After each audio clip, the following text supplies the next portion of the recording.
कक्षा 7 एनसीईआरटी गणित प्रश्नावली 11.2 परिमाप और क्षेत्रफल।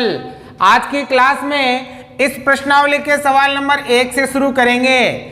आपको ये सवाल ध्यान से समझने हैं क्योंकि ये सवाल बहुत ही आसान है।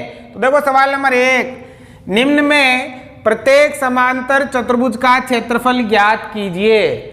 आपको जो ये आकृतियां दे रखी हैं, प्रत्येक आकृति समांतर चतुर्भुज है और इस समांतर चतुर्भुज का क्षेत्रफल ज्ञात करना है। तो बेटा यदि आपको समांतर चतुर्भुज का क्षेत्रफल ज्ञात करना हो तो उसका सूत्र याद होना चाहिए। अब समांतर चतुर्भुज का क्षेत्रफल ज्ञात करने का सूत्र क्या होता है? आधार इंटू ऊंचाई। ठीक है। अब देखो इस आकृति में ये वाली जो भुजा है ये इसका आधार है और ये जो डॉट डॉट में लाइन आ रही है और यहाँ 90 डिग्री कोण बन रहा है, ये इसकी ऊंचाई है। तो हम क्या करेंगे, आधार को और ऊंचाई को गुणा कर देंगे तो इसका क्या निकल जाएगा? क्षेत्रफल निकल जाएगा। तो देखो सबसे पहले तो हम सूत्र लिखते हैं। क्या लिखेंगे? समांतर चतुर्भुज का क्षेत्रफल।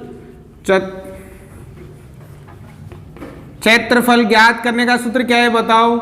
इसको ज्ञात करने का सूत्र होता है आधार इंटू ऊंचाई। ठीक है ना। अब आधार बताओ, इस समांतर चतुर्भुज का आधार कितना? 7। ऊंचाई कितनी? 4। तो आधार तो है 7 इंटू ऊंचाई कितनी है? 4। गुणा करेंगे 7 चौक 28। अब देखो यहाँ सेंटीमीटर है ना, तो यह आ जाएगा सेंटीमीटर स्क्वायर, क्योंकि क्षेत्रफल हमेशा किस में आता है? स्क्वायर में आता है। तो यदि आपको समांतर चतुर्भुज का क्षेत्रफल ज्ञात करना है तो आधार और ऊंचाई को आपको क्या करना है? गुणा करना है। तो 7 को 4 से गुणा करेंगे तो 28 और जो क्षेत्रफल है वो हमेशा वर्ग में आता है, सेंटीमीटर स्क्वायर हो गया। आ गया समझ में? अब देखो बी में भी देखो बेटा, ये तो क्या है? आधार और ये क्या है? ऊंचाई। हर सवाल में सूत्र लिखो ताकि आपको सूत्र याद हो जाएगा अच्छी तरह से। तो बेटा यहां भी देखो, समांतर चतुर्भुज का क्षेत्रफल ज्ञात करने का सूत्र क्या होता है? आधार इंटू ऊंचाई। ठीक है, ऐसे शॉर्ट में लिख दिया करो। तो आधार कितना? देखो ये रहा 5 इंटू ऊंचाई कितनी? ये 3। तो दोनों गुणा करो, 5 3 15 सेंटीमीटर है तो सेंटीमीटर, और क्षेत्रफल किस में आता है? स्क्वायर में आता है, तो स्क्वायर लगा देंगे। ठीक है। अब सी में भी देखो, ये तो है आधार और ये क्या है? ऊंचाई। तो सबसे पहले तो सूत्र लिखो, बताओ समांतर चतुर्भुज का क्षेत्रफल ज्ञात करने का सूत्र क्या होता है? सूत्र होता है आधार इंटू ऊंचाई। तो बताओ बेटा आधार कितना? 2.5 इंटू ऊंचाई कितनी? 3.5। अब इन दोनों को गुणा करना है। ये जो दशमलव है ना, इसको भूल जाओ, गुणा करो। यानी कि 35 को किसे गुणा करना है? 25 से।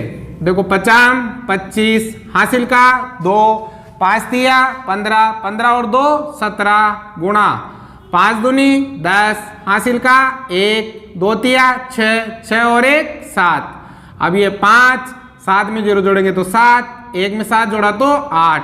अब ये आ गया। देखो अब यहां पर हमें दशमलव लगाना है, तो देखो यहां से 1 और यहां से 1, 2 अंक छोड़कर दशमलव लगा देंगे।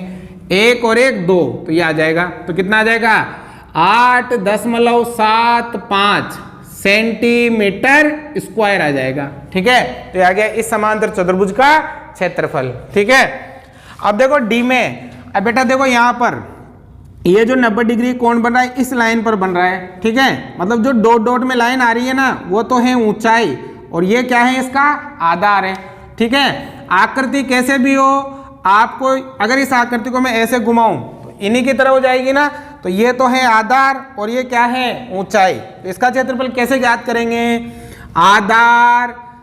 आधार इंटू ऊंचाई। ठीक है ना। आप लिख देना समांतर चतुर्भुज का क्षेत्रफल। बताओ आधार कितना? 5 इंटू ऊंचाई कितनी? 4.8। अब गुणा करेंगे।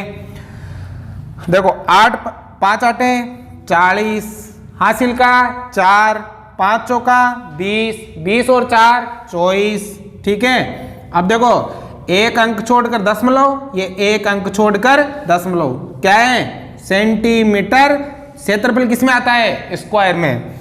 अब देखो दशमलव के बाद जीरो का कोई महत्व नहीं होता। मैंने पहले भी कहा था ना, दशमलव के बाद कितनी भी जीरो आ जाए वो किसी काम की नहीं होती। तो आपके क्या आ जाएगा? 24 सेंटीमीटर स्क्वायर आ जाएगा। ठीक है।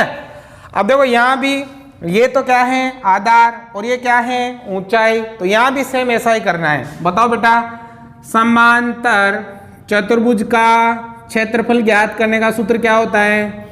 आधार इंटू ऊंचाई। तो देखो यहाँ भी आधार तो है 2, ऊंचाई कितनी है? ऊंचाई है 4.4। गुणा करेंगे दोनों को, 2 चौके 8, 2 चौके 8, एक अंक छोड़कर दशमलव, ये एक अंक छोड़कर दशमलव सेंटीमीटर स्क्वायर आ जाएगा। ठीक है ना। तो सिंपल था, आधार को और ऊंचाई को गुणा करना है तो आपको समांतर चतुर्भुज का क्षेत्रफल पता चल जाएगा। उतारो पहले। सवाल नंबर 2, निम्न में प्रत्येक त्रिभुज का क्षेत्रफल ज्ञात कीजिए। अब यहां पर हमें त्रिभुज का क्षेत्रफल ज्ञात करना है, तो आपको त्रिभुज का क्षेत्रफल ज्ञात करने का सूत्र याद होना चाहिए।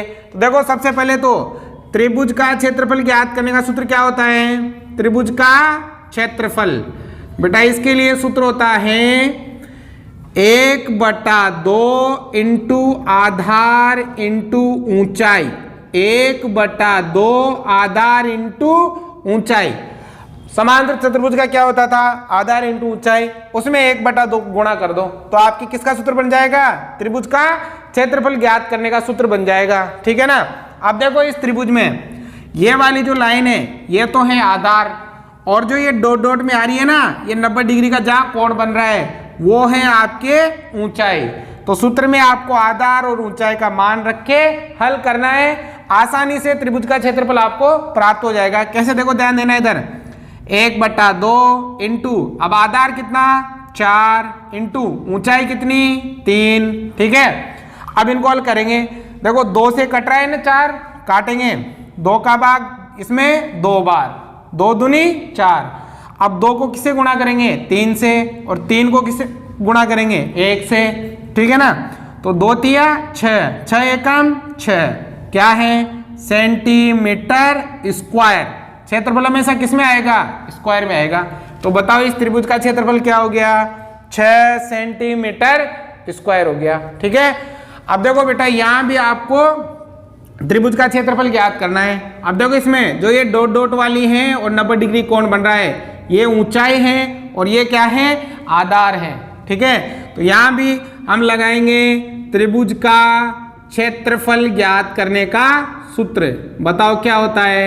ये होता है 1/2 इंटू आधार इंटू ऊंचाई। ठीक है। त्रिभुज का क्षेत्रफल 1/2 इंटू आधार इंटू ऊंचाई, 1/2 इंटू आधार कितना बेटा? ये रहा 5, इंटू ऊंचाई कितनी? ये रही 3.2। ठीक है। अब हम क्या करेंगे? 2 से काटेंगे, 2 से ये कट जाएगा आपके 3.2। काटो इसको, देखो 2 एकम 2, एक बार, यहाँ 1 बच गया, 1 बचते 12 हो गए, 2 6 12, तो ये कटेगा 2 से। ठीक है। अब देखो यहाँ दशमलव था ना, तो यहाँ दशमलव लगा देंगे। ठीक है ना। तो 2 का भाग इसमें लगाओगे ना बेटा, तो ये जाएगा 1.6 बार। देखो 2 का भाग 3 में 2, 2 एकम 2, एक बार, दशमलव का दशमलव, 1 बच गया तो 12 हो गए। अब 2 का भाग 12 में 6 बार। अब हम क्या करेंगे? 5 को किससे गुणा करेंगे? 1.6 से गुणा करो, 5 6 30, हासिल का 3, 5 एकम 5, 5 और 3 8। अब पीछे से एक अंक छोड़कर दशमलव, ये एक अंक छोड़कर दशमलव। मैं बार बार कह रहा हूं कि दशमलव के बाद शून्य का कोई मतलब नहीं होता, तो केवल आप इसे क्या लिख सकते हो? 8 सेंटीमीटर स्क्वायर। ठीक है। अब देखो ये वाला, अब बेटा इसमें देखो यहाँ बना हुआ है 90 डिग्री का कोण, मतलब आपके समकोण त्रिभुज है। अब इसमें ये तो है आधार और ये क्या है? ऊंचाई, क्योंकि 90 डिग्री का कोण है ना, जहां 90 डिग्री कोण आ जाएगा ना, वो आपकी क्या हो जाएगी? ऊंचाई हो जाएगी। तो देखो ये तो है आपकी ऊंचाई और ये क्या है? आधार है। तो सबसे पहले सूत्र लिखो, त्रिभुज का क्षेत्रफल ज्ञात करने का सूत्र क्या होता है? 1/2 इंटू आधार इंटू ऊंचाई। अब देखो 1/2 इंटू आधार कितना 3, ऊंचाई कितनी 4, ठीक है। अब काटो, 2 से कट रहा है 4 2 बार, ठीक है ना, 2 दूनी 4। अब 3 इंटू 2, 3 दूनी कितना हो गया 6 सेंटीमीटर। क्षेत्रफल किस में आता है? स्क्वायर में आता है, ठीक है ना। अब बेटा ये भी सेम ऐसा ही है, देखो ये तो है ऊंचाई और ये क्या है आधार, क्योंकि 90 डिग्री कोण बन रहा है तो ये तो ऊंचाई हो जाएगी और ये क्या हो जाएगा आधार हो जाएगा। सबसे पहले सूत्र लिखो, त्रिभुज का क्षेत्रफल ज्ञात करने का सूत्र क्या होता है? 1/2 इंटू आधार इंटू ऊंचाई। बताओ 1/2 इंटू आधार कितना 3 इंटू ऊंचाई कितनी 2, ठीक है। अब देखो 2 से 2 कट गया, 3 को 1 से गुणा करोगे तो क्या आएगा 3 सेंटीमीटर स्क्वायर। तो बताओ उस त्रिभुज का क्षेत्रफल कितना हो गया 3 सेंटीमीटर स्क्वायर। हर बार आप सवाल में सूत्र लिखो, सूत्र लिखोगे तो सूत्र आपको आसानी से याद हो जाएंगे। उतारो।